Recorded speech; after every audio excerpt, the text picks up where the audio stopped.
اللہ تبارک و تعالیٰ نے کلام اللہ میں اس بات کا اعلان فرما دیا انما یخشی اللہ من عبادہ العلماء کہ اللہ تبارک و تعالیٰ کی حقیقی خشیت علماء کے اندر ہوتی ہے، اس لیے کہ عالم حقیقی اللہ تبارک و تعالیٰ کی ذات و صفات کے اوپر غور کرنے کے بعد اپنی بے بسی اور بے کسی کو پہچان جاتا ہے، اس کو اس بات کا علم ہو جاتا ہے ان فی خلق السماوات والارض واختلاف اللیل والنہار لآیات لأولی الالباب، بے شک زمین و آسمان کی تحریک میں اور رات و دن کے آنے جانے میں نشانیاں عقل والوں کے لیے، الذین یذکرون اللہ قیاما وقعودا وعلی جنوبہم، جو اٹھتے بیٹھتے اپنے پہلوؤں کے پر اللہ کو یاد کرتے ہیں، اور اللہ تبارک و تعالیٰ کی وسیع و عریض کائنات کو دیکھنے کے بعد، اس حقیقت کو پہچان جانے کے بعد کہ ہمارا خالق و مالک اللہ ہے، حضرات گرامی قدر آسمانوں کو بنانے والا اللہ ہے، زمینوں کو بنانے والا اللہ ہے، دریاؤں کا رواں فرمانے والا اللہ ہے، فصل گل و لالہ کو بنانے والا اللہ ہے، سورج چاند ستاروں کو بنانے والا اللہ ہے، پھر ان کے پر اللہ تبارک و تعالیٰ کی حیثیت کی کیفیت طاری ہو جاتی ہے جب اتنا بڑا میرا اللہ ہے، جب میرا اللہ اکبر ہے میں اصغر ہوں،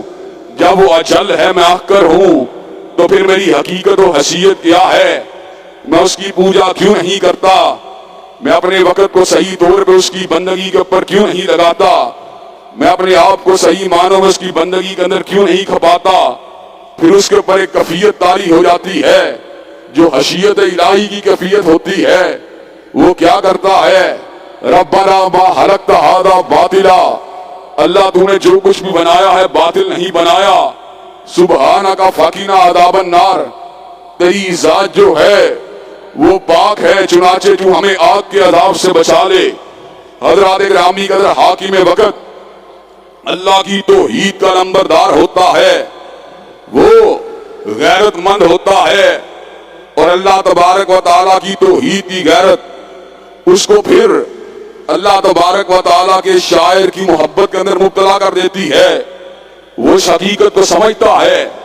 کہ جس چیز کی نسبت میرے رب کے ساتھ ہوگی وہ قابل احترام ہوگی، وہ قابل عزت ہوگی، وہ شاعر اللہ کا محافظ ہوتا ہے، وہ شاعر اللہ کا پاسبان ہوتا ہے، اور اللہ تبارک و تعالیٰ کی نسبت کے ساتھ کائنات میں جتنی بھی ہستیاں ہیں ان میں سے کوئی ہستی حضرت رسول اللہ صلی اللہ علیہ وسلم کی شان و عظمت کا مقابلہ نہیں کر سکتی۔ چنانچہ حاکم وقت حضرت رسول اللہ صلی اللہ علیہ وسلم کی ناموس اور عزت کا نگہبان ہوتا ہے، اس کے سامنے پوری تاریخ ہوتی ہے۔ یہ کعب ابن اشرف نے حضرت رسول اللہ کی توہین کا ارتکاب کیا، محمد بن مسلمہ نے گردن کو کاٹ دیا، ابو رافع یہودی نے توہین کا ارتکاب کیا، عبداللہ ابن عتیق نے گردن کو کاٹ دیا،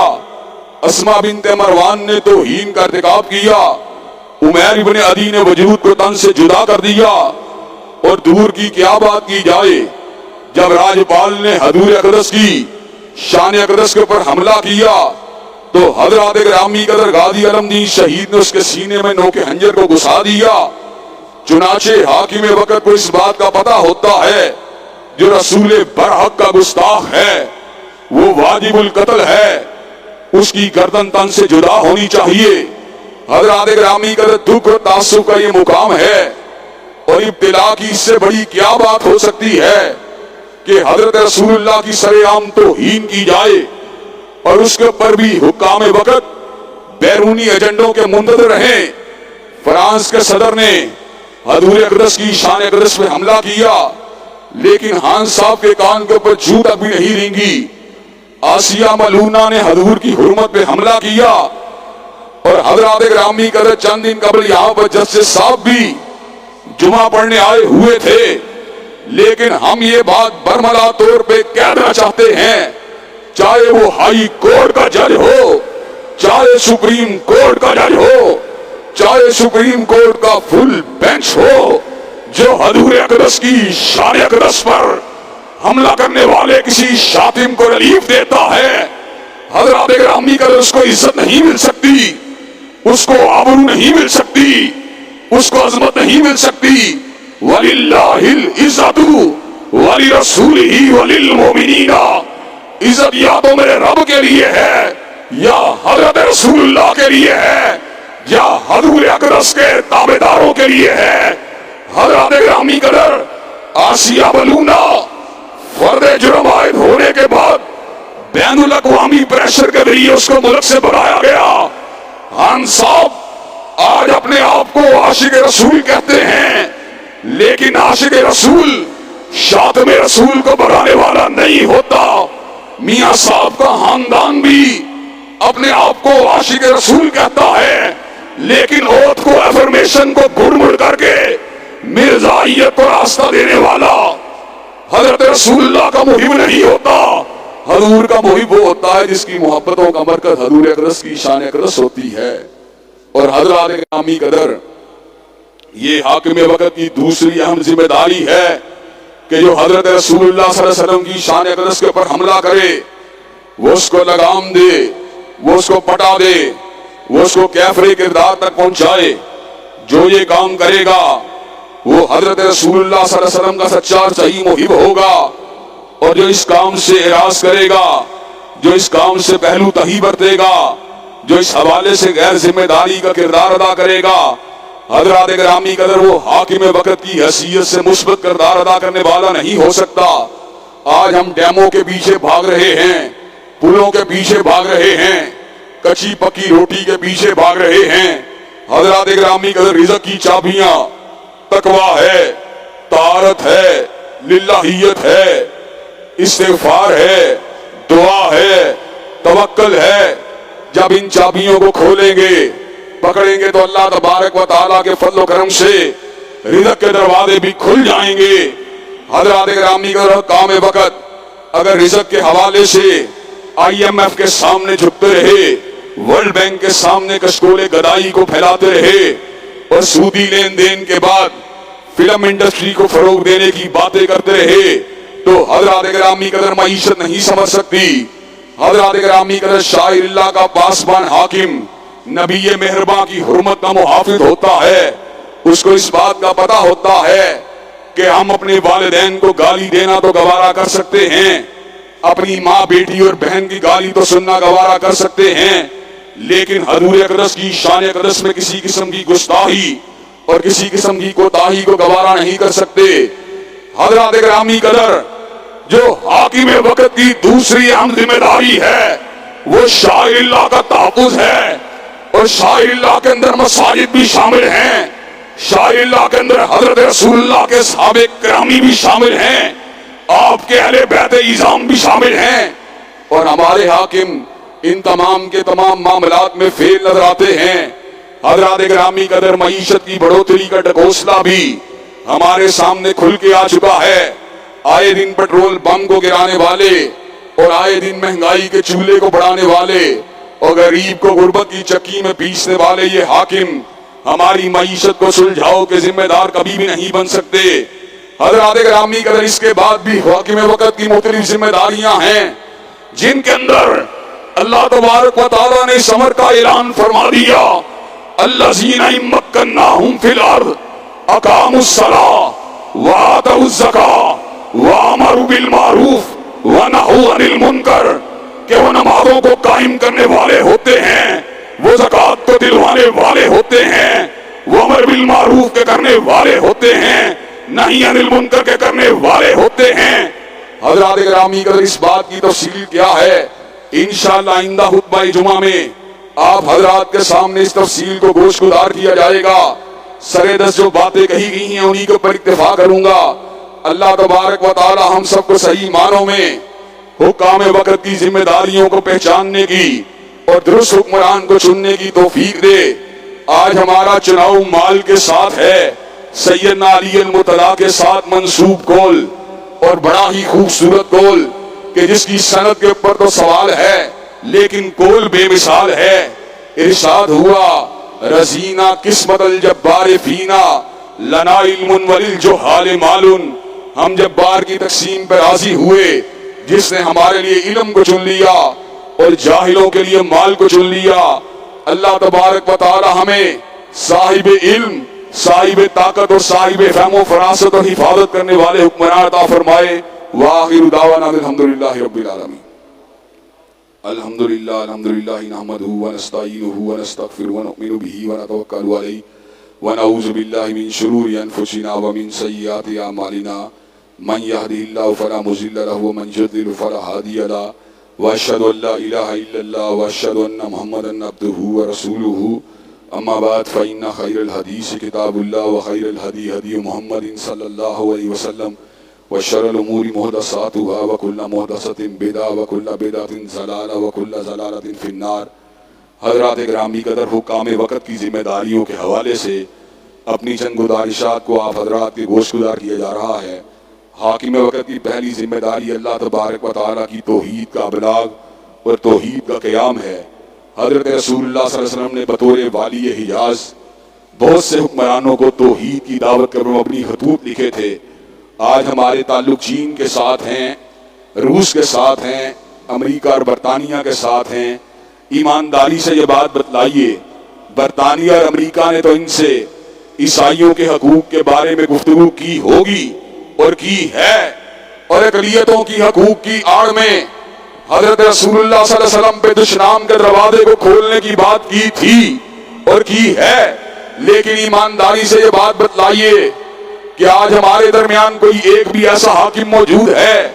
جس نے کبھی حکمرانہ نے غیر مسلمہ کو انہوں نے کبھی اسلام کی دعوت دی ہو؟ کیا ہمارے درمیان کوئی ایسا حاکم موجود ہے جس نے حکمرانوں کو کبھی قرآن گفٹ کے طور پہ دیا ہو؟ کیا ہمارے درمیان کوئی ایسا حاکم موجود ہے جس نے حدیث طیبہ کی کسی کتاب کو غیر مسلم حکمرانوں کے حوالے کیا ہو؟ کیا ہمارے اندر سے کوئی ایسا حاکم موجود ہے جس نے سیرت نبی شریف کے درس کو ان اقوام کو دیا ہو؟ کیا ہمارے اندر کوئی ایسا حاکم موجود ہے جس نے ان اقوام کے لیڈروں کو کبھی دین کی دعوت دی ہو؟ حضرات گرامی قدر، اس کے برعکس ہم اس بات کو دیکھتے ہیں، اپنے طور پہ چرچل نے حضرت رسول اللہ کی شان اقدس کے اندر موتیوں کے ہار جو تھے ان کو بکیر کر رکھ دیا۔ اپنے طور پہ ہم اس بات کو دیکھتے ہیں کہ مہاتما گاندھی نے حضرت رسول اللہ کی شان و عظمت کا اعتراف کیا۔ اپنے طور پہ ہم اس بات کو دیکھتے ہیں کہ کارلائل نے حضرت رسول اللہ کی شان اقدس کے اندر پھولوں کو نچھاور فرما دیا۔ حضرات گرامی قدر، اپنے طور پہ ہم اس بات کو دیکھتے ہیں کہ بڑے بڑے عیسائی رہنما حضور اقدس کی شان اقدس میں رتب اللسان رہے، اور اپنے طور پہ ہم اس بات کو دیکھتے ہیں کہ دی 100 کے مصنف مائیکل ہارٹ نے اس تحریر پر کم فرما دیا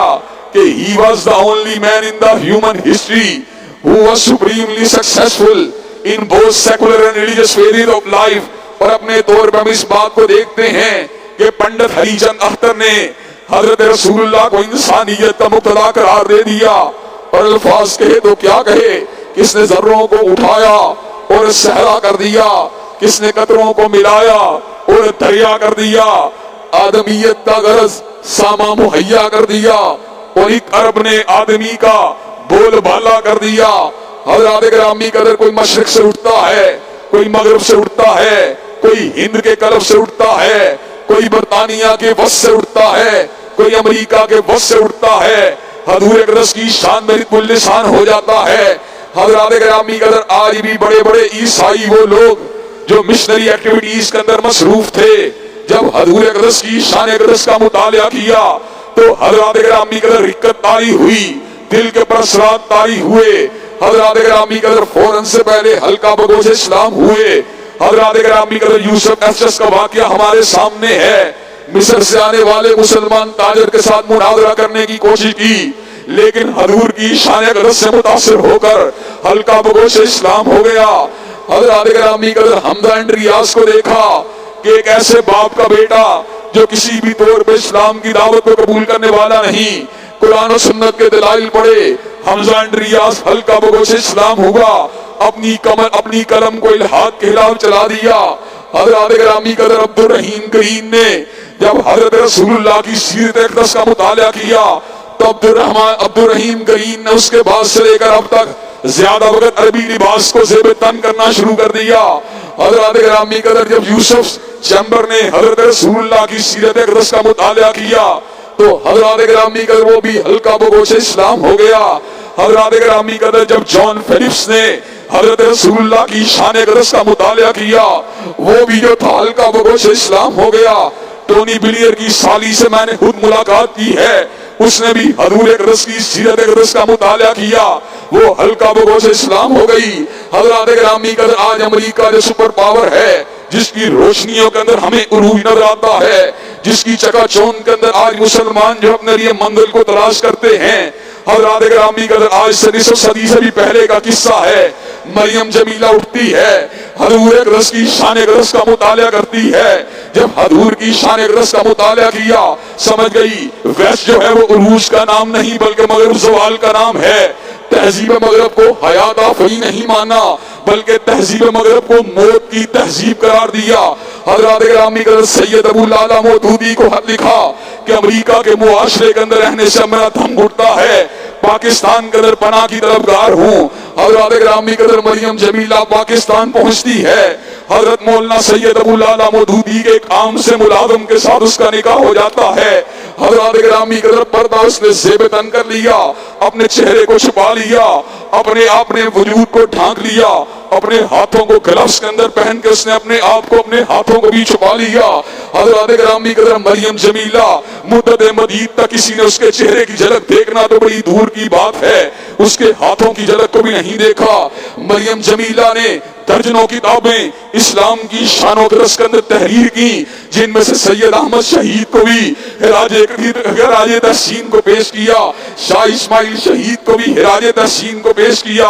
حضرات گرامی قدر وہ کہاں ہیں مسلمان حکمران جو اسلام کی دعوت کو فاروق اعظم کی مانند دینے والے ہوں؟ وہ کہاں ہیں مسلمان حکمران جو اسلام کی دعوت کو سیدنا ذوالنورین کی مانند دینے والے ہوں؟ وہ کہاں ہیں مسلمان حکمران جو سیدنا امیر معاویہ کی طرح بحری بیڑوں کو تیار کر کے عیسائیت کے قلب کے اندر خنجر کو گاڑنے والے ہوں؟ حضرات گرامی قدر سیدنا امیر معاویہ نے عرش والے کے اس حکم کے پر عمل کیا، اللہ الذی سخر لکم البحر لتجری الفلک فیہ بامرہ،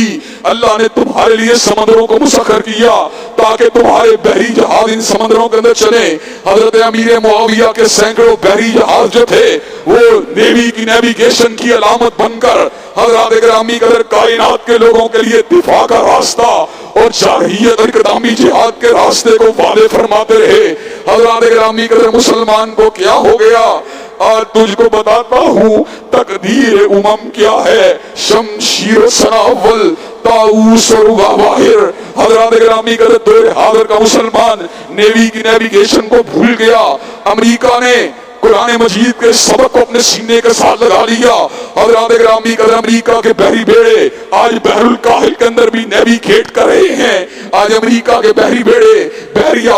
اوقیانوس کے اندر بھی حرکت کر رہے ہیں، آج امریکہ کے بحری بیڑے بحیرہ عرب کے اندر بھی حرکت کر رہے ہیں۔ ان کی حرکت جو ہے انہوں نے مسلمان سلطنتوں کو دبایا ہوا ہے، حتیٰ کہ جب افغانیوں کے اوپر حملہ کرنے کی باری آئی، جنرل پرویز مشرف کے دور کے اندر کراچی کی بندرگاہ کے پاس امریکہ کے بحری بیڑے کھڑے تھے جہاں سے جہاز اڑتے تھے، ہماری فضاؤں سے اڑ کے افغان طالبان پہ حملہ کرتے تھے۔ افغان طالبان کو بڑا مارا گیا، بڑا کچلا گیا، ان کو بارود کی سرنگوں کے اندر پھاڑا گیا، ان کے اوپر بڑے بڑے ہتھیار اور منی ایٹم بموں کو گرایا گیا، ان کے اوپر ڈیزی کر بموں کو گرایا گیا۔ لیکن حضرات گرامی قدر 20 برس نہیں گزرے، دوبارہ کابل کے اندر سے آواز آئی اللہ اکبر اللہ اکبر۔ حضرات گرامی قدر 20 برس نہیں گزرے، پھر کندہار سے آواز آئی اللہ اکبر اللہ اکبر۔ حضرات گرامی قدر 20 برس نہیں گزرے،